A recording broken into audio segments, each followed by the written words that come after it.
الله الرحمن الرحيم الحمد لله رب العالمين الرحمن الرحيم مالك يوم الدين إياك نعبد وإياك نستعين اهدنا الصراط المستقيم صراط الذين أنعمت عليهم غير المغضوب عليهم ولا الضالين۔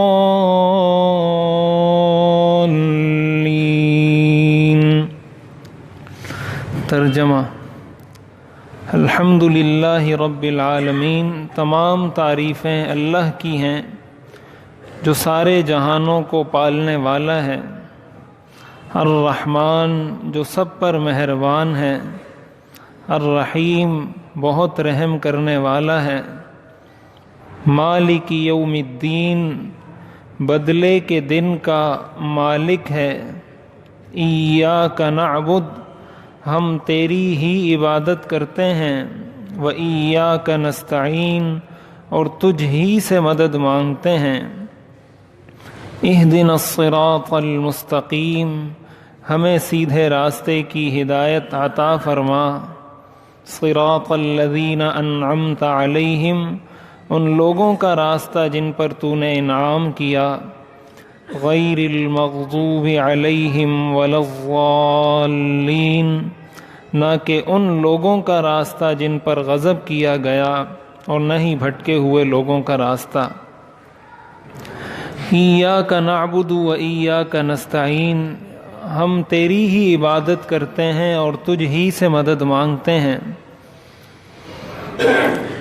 جب قرآن کریم میں یہ بات ذکر کی گئی کہ قیامت کے دن کا مالک اللہ ہے اور قیامت کا دن ایک دن قائم ہونا ہے، تو اس دن کچھ لوگ ہوں گے جو کامیاب ہوں گے، کچھ لوگ ہوں گے جو ناکام ہوں گے۔ قرآن کریم نے پھر کامیاب لوگوں کو طریقہ بتایا کہ اگر کامیابی حاصل کرنا چاہتے ہو، اس کا طریقہ بتایا۔ ایاک نعبد و ایاک نستعین، کہ آخرت کی کامیابی کا نسخہ یہ ہے کہ انسان یہ کہہ دے، یہ اقرار کر لے اور اس پر عمل کر لے کہ یا اللہ ہم صرف تیری عبادت کرتے ہیں اور یا اللہ ہم صرف تجھ سے مدد مانگتے ہیں۔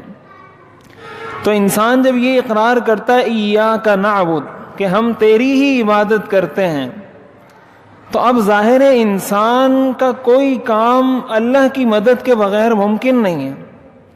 انسان اگر اپنا ہاتھ اٹھاتا ہے تو یہ ہاتھ اللہ کی مرضی کے بغیر، اللہ کی مدد کے بغیر نہیں اٹھا سکتا۔ اللہ ہی نے اس کو یہ طاقت، یہ استطاعت دی ہے، اس کا یہ جوڑ ایسا بنایا، اس کو اتنی طاقت دی، اتنی عقل دی، اتنی سمجھ دی کہ یہ اپنا ہاتھ اٹھاتا ہے تو یہ اٹھ جاتا ہے۔ اگر اللہ کی مرضی نہ ہو تو اللہ کی مرضی اور اللہ کی مدد کے بغیر اپنا ہاتھ بھی کوئی نہیں اٹھا سکتا۔ تو اللہ کی عبادت کرنا تو بہت بڑا کام ہے۔ اللہ کی عبادت انسان اللہ کی توفیق کے بغیر نہیں کر سکتا۔ انسان اسی وقت اللہ کی عبادت کر سکتا ہے جب اللہ اس کو توفیق دے دے۔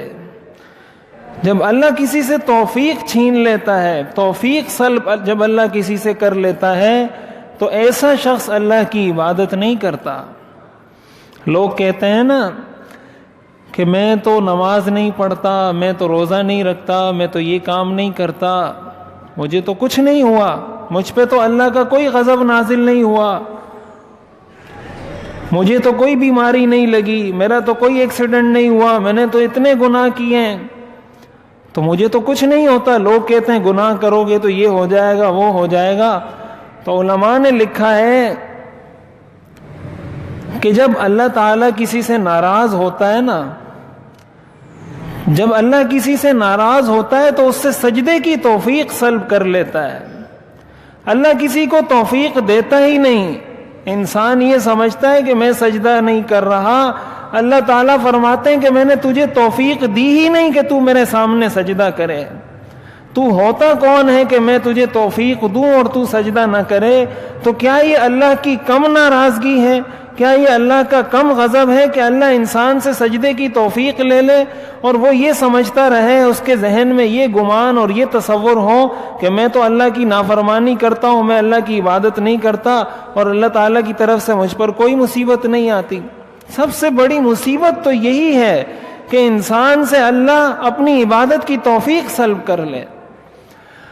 تو اس لیے فرمایا وَإِيَّاكَ نَسْتَعِينُ کہ یا اللہ تیری مدد کے بغیر ہم تیری عبادت نہیں کر سکتے۔ جب تک اللہ کی توفیق شامل حال نہ ہو انسان ایک سجدہ نہیں کر سکتا، ذکر الہی نہیں کر سکتا، شریعت پر عمل نہیں کر سکتا۔ چنانچہ حضور علیہ الصلاۃ والسلام کی سیرت سے ہمیں اس بات کا درس ملتا ہے کہ آپ نے اس طرح کی دعا مانگی ہے۔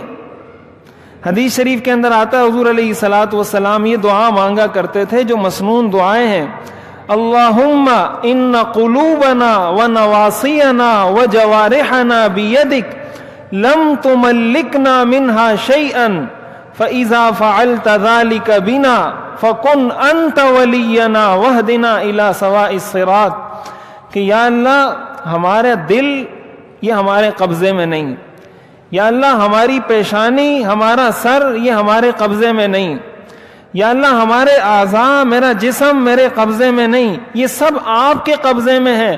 لم تملکنا منہا شیئا آپ نے ہمیں ان میں سے کسی چیز کا مالک نہیں بنایا، فاذا فعلت ذلک بنا جب آپ نے ہمارے ساتھ یہ معاملہ کیا ہے کہ سب کچھ آپ کے ہاتھ میں ہے، سب کچھ آپ کے قبضے میں ہے، فَكُنْ أَنْتَ وَلِيَّنَا پھر آپ ہمارے ولی بن جائیں، آپ ہمارے مددگار بن جائیں، وَاهْدِنَا إِلَى سَوَاءِ الصِّرَاطِ اور ہمیں سیدھے راستے کی ہدایت عطا فرما دیں۔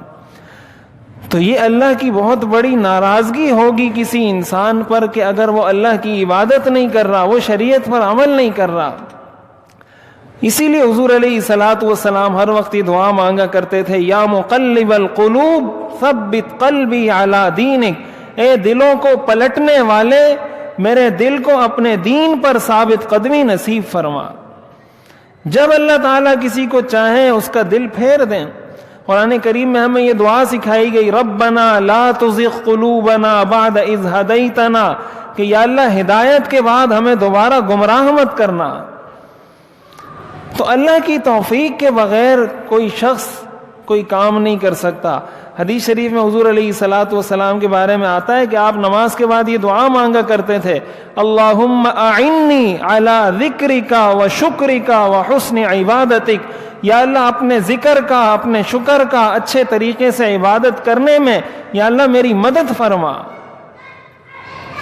تو ہم جب یہ شکوہ کرتے ہیں، ہم جب یہ شکایت کرتے ہیں کہ ماحول ایسا ہے، معاشرہ ایسا ہے، حالات ایسے ہیں، دین پر عمل کرنا مشکل ہے، ہمارے استاذ محترم حضرت مفتی محمد تقی عثمانی صاحب دامت برکاتہم فرمانے لگے کہ جو میرے شیخ تھے حضرت ڈاکٹر عبدالحی عارفی رحمۃ اللہ علیہ، وہ فرمایا کرتے تھے کہ اگر قیامت کے دن اللہ تعالیٰ کسی کی پکڑ کر لیں کہ تم نے کیوں نافرمانی کی، تم نے کیوں شریعت پر عمل نہیں کیا، تم نے کیوں قرآنی تعلیمات پر عمل نہیں کیا، اور وہ آگے سے جواب میں یہ کہے کہ ماحول ایسا تھا، معاشرہ ایسا تھا، حالات ایسے تھے، شریعت پر عمل کرنا مشکل تھا، تو اگر اللہ تعالیٰ آگے سے یہ کہہ دیں کہ کیا میں نے تمہیں قرآن میں یہ آیت نازل کر کے بتایا نہیں تھا، ایاک نعبد و ایاک نستعین، کہ جب کوئی مشکل پڑے، جب کوئی مصیبت آئے، جب کوئی پریشانی ہو، دین پر عمل کرنے میں مشکل ہو تو مجھ سے مدد طلب کرو۔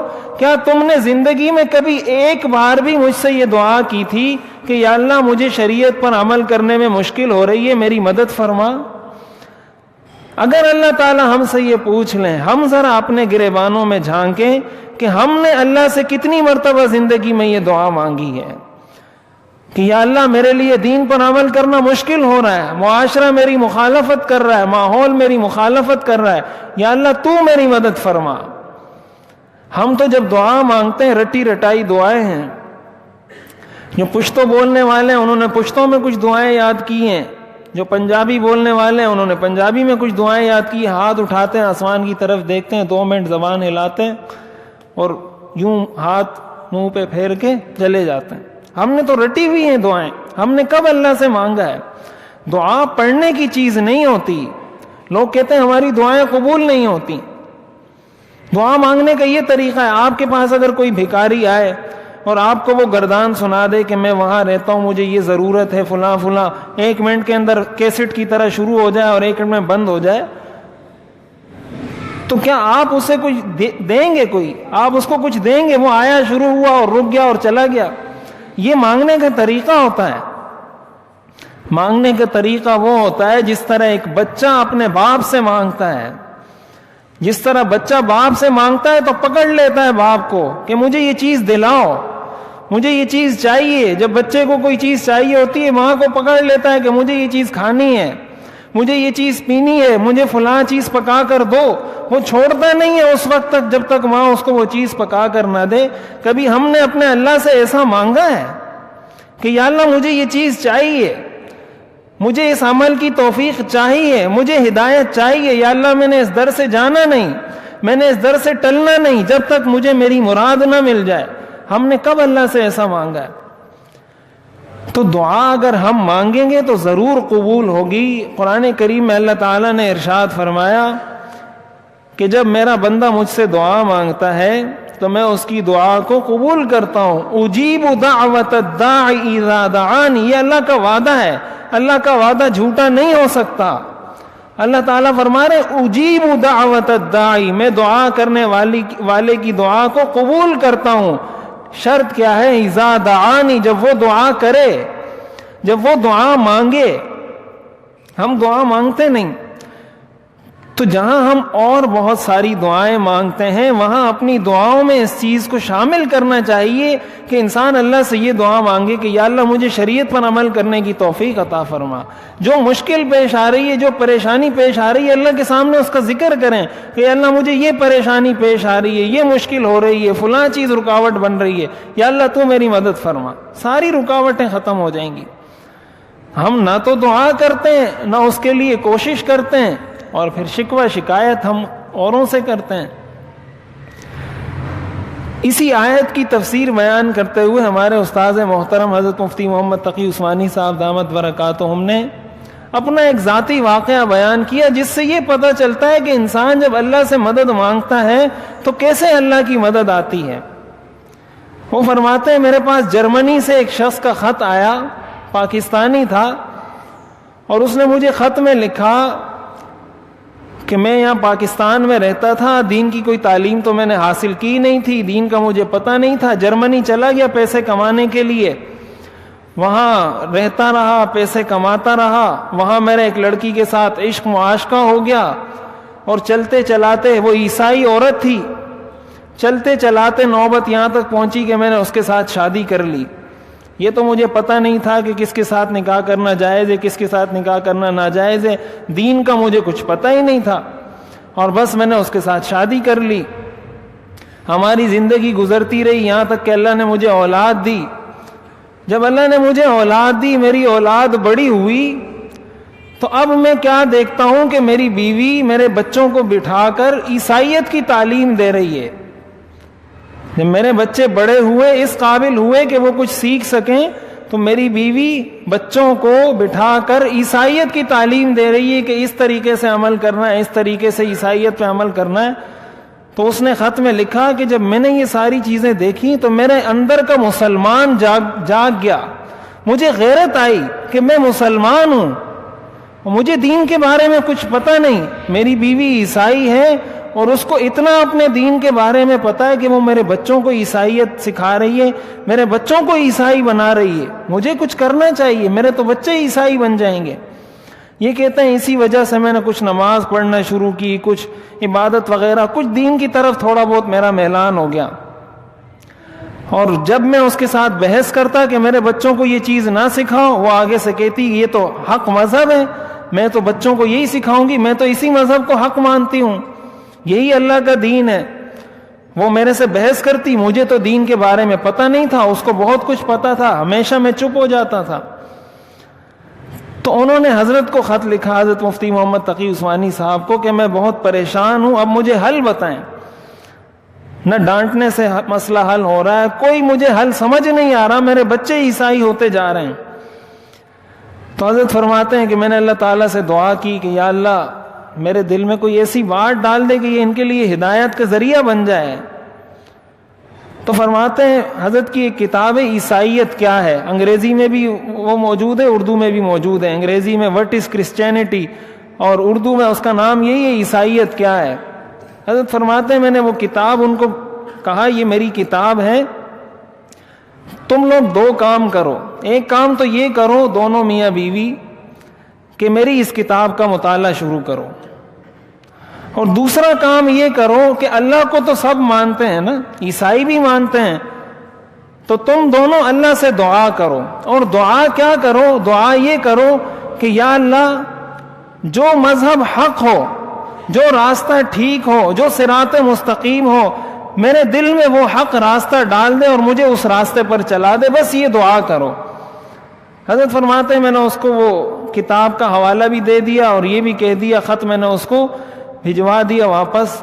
کچھ عرصے بعد اس کا دوبارہ خط آیا کہ ہم نے دونوں نے اس پر عمل شروع کر دیا ہے. روزانہ میں بھی رات کو دعا کرتا ہوں کہ یا اللہ جو حق مذہب ہے, جو حق راستہ ہے, مجھے اس کی ہدایت عطا فرما. میری بیوی بھی روزانہ رات کو یہ دعا کرتی ہے. لیکن ابھی تک, اور ہم نے کتاب کا مطالعہ بھی شروع کر دیا ہے, لیکن کوئی اثر ظاہر اب تک نہیں ہوا. حضرت فرماتے میں نے ان کو کہا کہ دوبارہ جواب لکھا کہ آپ اس سلسلے کو جاری رکھیں. تو کچھ عرصے بعد دوبارہ اس شخص کا خط آیا, اور اس شخص نے خط میں لکھا تھا کہ مولانا صاحب آپ نے تو اللہ کو دلیل سے پہچانا ہوگا, میں نے اپنی آنکھوں سے اللہ کو دیکھ لیا ہے. آپ نے تو شاید دلیل سے پہچانا ہوگا کہ اللہ موجود ہے, میں نے آنکھوں سے دیکھا ہے. حضرت پھر فرماتے ہیں کہ اس نے تفصیل میں لکھا کہ ایک دن میں جا رہا تھا اپنی اہلیہ کے ساتھ, وہ ڈرائیو کر رہی تھی, اس کا کہیں یونیورسٹی میں پرچہ تھا, تو وہ ڈرائیو کر رہی تھی, میں اس کے ساتھ بیٹھا ہوا تھا. پرچے سے وہ واپس آ رہی تھی تو ایک دم اس نے گاڑی سائڈ پر لگائی, اسٹیئرنگ پر سر رکھا اور رونے لگ گئی. کہا میں پریشان ہو گیا کہ اس کو ہارٹ اٹیک ہو گیا, کوئی پریشانی ہو گئی, کوئی تکلیف ہو گئی, اسپتال پہنچاؤں. کہا وہ روئی جا رہی ہے, روئی جا رہی ہے, روئی جا رہی ہے. میں پریشان کہ کیا ہوا. میں نے اس کو کہا مسئلہ کیا ہے, مجھے مسئلہ تو بتاؤ. کہا اس سے بات نہیں ہو رہی تھی, اور روتے روتے اس نے صرف اتنا جملہ بڑی مشکل سے کہا کہ مجھے کہیں لے جا کر مسلمان کر دو. اور وہ فرماتے ہیں کہ میں اس کو لے گیا اور اس کو کلمہ پڑھوایا, اور وہ اس نے کہا کہ اس وقت آج پہلی دفعہ, یہ رمضان کا پہلا روزہ ہے, ہم دونوں سحری کے لیے اٹھیں, سحری کھانے کے لیے, اور میں بھی آپ کو خط لکھ رہا ہوں اور میری بیوی بھی آپ کو خط لکھ رہی ہے کہ ابھی آگے ہمیں زندگی گزارنے کا طریقہ بتائیے. اس سے ہمیں کیا معلوم ہوتا ہے؟ اس سے ہمیں یہ معلوم ہوتا ہے کہ جب انسان اللہ سے مانگتا ہے تو ایک کافر کو جب اللہ مسلمان کر سکتا ہے مانگنے پر, تو ایک مسلمان کو دین پر عمل کرنے کی توفیق کیوں نہیں ملے گی؟ مسئلہ یہ ہے کہ ہم اللہ سے مانگتے نہیں, اور ہم سورہ فاتحہ میں اس بات کا اقرار کرتے ہیں وَإِيَّاكَ نَسْتَعِينُ, یا اللہ ہم تجھ ہی سے مدد طلب کرتے ہیں, ہم تیری ہی توفیق طلب کرتے ہیں, تیری ہی مدد کے طلبگار ہیں. تو جب ہم اپنی زندگی کے اندر اس چیز کو پیدا کریں گے, چاہے ہمارا دنیا کا کوئی کام ہو, چاہے ہمارا آخرت کا کوئی کام ہو, اس کا تعلق ہماری دنیا کے ساتھ ہو یا اس کا تعلق ہماری آخرت کے ساتھ ہو, جب ہم اللہ تعالیٰ سے اس طریقے سے دعا مانگیں گے تو ضرور ہماری دعائیں قبول ہوں گی, اور حقیقی معنوں میں ہم اپنے اس اقرار میں سچے ہوں گے ایاک نعبد و ایاک نستعین, کہ یا اللہ ہم تیری عبادت کرتے ہیں, لیکن تیری عبادت تیری مدد کے بغیر ناممکن ہے, لہٰذا ہمیں اپنی مدد نصیب فرما کر اپنی عبادت کی توفیق نصیب فرما.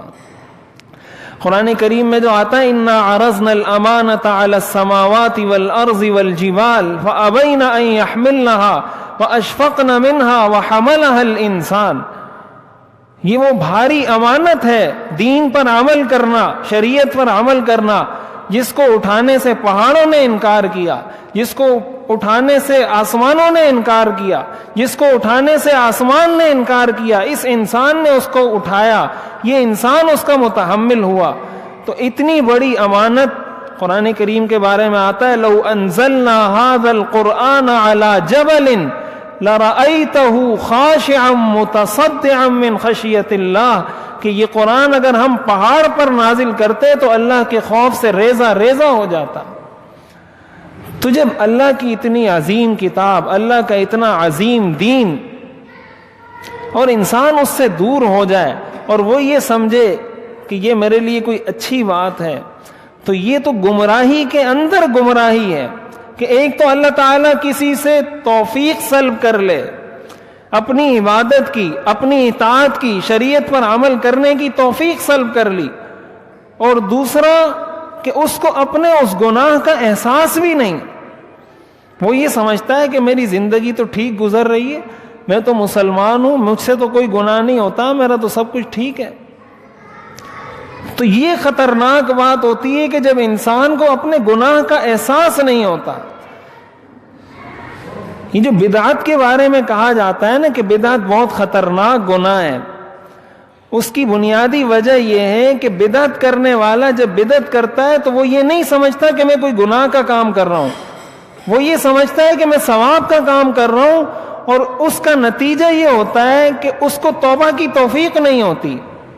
وہ کر گناہ کا کام رہا ہوتا ہے، اپنا خیال اس کا یہ ہوتا ہے کہ میں ثواب کا کام کر رہا ہوں، اور اس خیال کا نتیجہ یہ ہوتا ہے کہ پھر اس کو توبہ کی توفیق نہیں ہوتی، اس لیے کہ توبہ تو انسان گناہ سے کرتا ہے اور وہ سمجھتا ہے کہ گناہ تو میں نے کیا نہیں۔ تو اس لیے ہم اپنی دعاؤں میں اس چیز کو شامل کریں۔ یہ جو ہم دعا جس طریقے سے مانگتے ہیں نا، اس طریقے سے تو اگر ہم 1000 سال تک بھی مانگتے رہیں گے، جو ہمارا طریقہ ہے، نماز کے بعد بھی اگر دعا کرنی ہو تو بس ایک روایتی ہاتھ اٹھایا، حالانکہ نماز کے بعد دعا کرنا یہ دعا کی قبولیت کے اوقات میں سے ایک وقت ہے۔ اجتماعی طور پر دعا کرنا مستقل، یہ تو سنت سے ثابت نہیں ہے کہ ہمیشہ ہر نماز کے بعد اجتماعی دعا کی جائے، یہ سنت سے ثابت نہیں ہے، لیکن فی نفسی ہی نماز کے بعد دعا کرنا یہ مستحب ہے۔ اور انسان جب کوئی نیک کام کرے، صدقہ کرے، جو بھی نیک کام کرے، اس کے بعد اللہ سے دعا کرے، یہ دعا کی قبولیت کا وقت ہوتا ہے۔ بس ہم ہاتھ اٹھاتے ہیں اور ہاتھ اٹھا کر امام کہتا ہے برحمتک یا ارحم الراحمین، تو ہم بھی ہاتھ پھیر دیتے ہیں۔ تو یہ دعا ہم ہر وقت کریں کہ یا اللہ مجھے اپنی شریعت پر عمل کرنے کی توفیق عطا فرما، مجھے قرآن پر عمل کرنے کی توفیق عطا فرما۔ جو مشکل پیش آ رہی ہے، ہمیں جب مشکل پیش آتی ہے ہم بڑوں سے ذکر کرتے ہیں نا کہ مجھے یہ مشکل پیش آ رہی ہے۔ آپ اگر کسی یونیورسٹی میں پڑھتے ہیں، کسی کالج میں پڑھتے ہیں، کسی جگہ پڑھتے ہیں، تو آپ کو اگر کسی سبجیکٹ میں، کسی مضمون میں کوئی مسئلہ ہے تو استاد کو بتاتے ہیں کہ مجھے اس میں یہ مسئلہ ہے، تو وہ آپ کو بتاتا ہے کہ یہ مسئلہ اس طریقے سے حل ہوگا۔ آپ کے والدین ہیں تو آپ والدین کو بتاتے ہیں کہ مجھے یہ پریشانی ہے، والدین آپ کے اس مسئلے کو حل کرنے کی کوشش کرتے ہیں۔ تو اللہ سے جب ہم مانگتے ہیں تو اللہ کو ہم بتائیں کہ یا اللہ میرا یہ مسئلہ ہے، مجھے یہ پریشانی ہے، میں اس کام میں پریشانی ہے، اس کام میں پریشانی ہے، اس کام میں پریشانی ہے، ایاک نستعین، یا اللہ ہم تجھ ہی سے مدد مانگتے ہیں، ہمارا مددگار، کارساز، مدد کرنے والا تو ہی ہے۔ یہ اگر ہم کریں گے تو یقیناً جب اللہ تعالیٰ کسی کو کفر سے اسلام میں داخل کر سکتا ہے تو ضرور ایک مسلمان کو اسلام پر عمل کرنے کی بھی توفیق عطا فرمائیں گے۔ اللہ تعالیٰ ہمیں عمل کرنے کی توفیق عطا فرمائے۔ ایک بار ترجمہ کرتے ہیں پھر دعا کرتے ہیں۔ الحمدللہ رب العالمین، تمام تعریفیں اللہ کے لیے ہیں جو سارے جہانوں کو پالنے والا ہے۔ الرحمن الرحیم، جو سب پر مہربان ہے، بہت رحم کرنے والا ہے۔ مالک یوم الدین، بدلے کے دن کا مالک ہے۔ ایاک نعبد، ہم تیری ہی عبادت کرتے ہیں۔ وَإِيَّاكَ نَسْتَعِينُ، اور تجھ ہی سے مدد مانگتے ہیں۔ اهْدِنَا الصِّرَاطَ الْمُسْتَقِيمَ، ہمیں سیدھے راستے کی ہدایت عطا فرما۔ صراط الذین انعمت علیہم، ان لوگوں کا راستہ جن پر تو نے انعام کیا۔ غیر المغضوب علیہم ولا الضالین، نہ کہ ان لوگوں کا راستہ جن پر غضب نازل کیا گیا اور نہ ہی بھٹکے ہوئے لوگوں کا راستہ۔ الحمدللہ رب العالمین، والصلاة والسلام علی رسولہ محمد وآلہ واصحابہ اجمعین۔ ربنا آتنا فی الدنیا حسنہ وفی الآخرۃ حسنہ وقنا عذاب النار۔ یا اللہ ہم سب کے صغیرہ کبیرہ گناہوں کو معاف فرما، یا اللہ ہر قسم کی خطاؤں سے درگزر فرما، یا اللہ اسلام پر شریعت پر عمل کرنے کی توفیق عطا فرما، حضور علیہ الصلاۃ والسلام کی سنتوں کی اتباع نصیب فرما، یا اللہ قرآن کریم سے حقیقی تعلق اور لگاؤ نصیب فرما، قرآن کی صحیح سمجھ عطا فرما، حضور علیہ الصلاۃ والسلام کا سچا عشق اور سچی محبت نصیب فرما، یا اللہ ہمیں ہر قسم کی خیر نصیب فرما، ہر قسم کی شرور سے مصائب سے یا اللہ ہم سب کی حفاظت فرما، یا اللہ ہماری جتنی جائز حاجات ہیں یا اللہ سب کو غیب کے خزانوں سے پورا فرما، یا اللہ ہماری دعاؤں کو محض اپنے فضل و کرم سے قبول فرما۔ وصلی اللہ تعالی علی خیر خلقہ محمد وآلہ واصحابہ اجمعین، آمین برحمتک یا ارحم۔